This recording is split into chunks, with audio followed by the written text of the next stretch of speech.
Hello, welcome to the EzyVegies gardening tips. My name's Luke Hanson. I'm an agricultural ecologist and the director of EzyVegies. This clip is about organic pest and disease control. For a long time, people use these methods successfully, thousands of years in fact. In the last 30 years, chemicals crept into the commercial market for good reason. Those chemicals also found their way into the domestic market. About 20 years ago, people realised that those kind of chemicals probably didn't have a place in the backyard garden. There are unknown side effects potentially on human health, so people have started to resort back to organic practices. The most important aspect of organic pest and disease control in your garden is to maintain diversity, and particularly to have multiple types of flowering plants in your garden.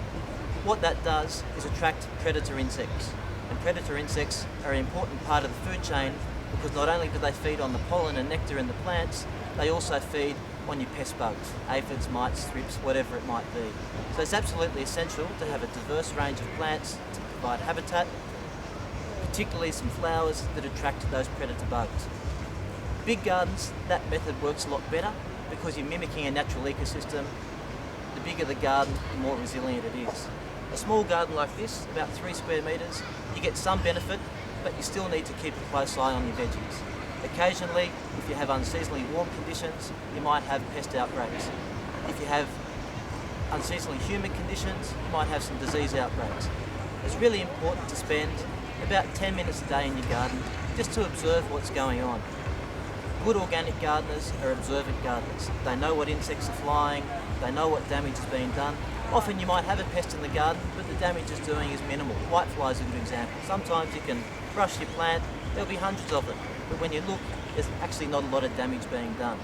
The temptation is to run for the pyrethrum bottle and spray it, but you can often do more damage than good. When you do have problems that you can't control, it's a very, very good idea to use organic sprays. Some sprays are better than others, and some target particular species. A broad spectrum spray is called a pyrethrum spray. There are lots available on the market, different brands, they all do essentially the same thing. Pyrethrum is a very, very effective insecticide. It kills everything it comes in contact with. You only use it if you need to, and you only use it in the early hours of the morning or the late hours of the evening. And the reason is that those beneficial insects, they tend to stop flying by that time of day, so you won't be killing those as well. You just want to target. If you've got an aphid outbreak, you spray it in the morning or in the afternoon late, and that should take control of that. If you've got caterpillars, after unseasonably warm conditions we've had recently here in Sydney, we've got a big caterpillar outbreak. You can use pyrethrum, or you can use another product called Dipel. Dipel is effective, it's made from the root of a plant, it only targets caterpillars, it's very good at doing that job, it wipes out the whole population. But again, you only want to use that if you need to. Caterpillars are easy to control. You walk around the plants, you can spot their droppings, they look like little ball bearings. You just go up vertically from the droppings and you tend to find a caterpillar. You can pick them up and dispose of them whichever way you like. There's a whole range of different methods.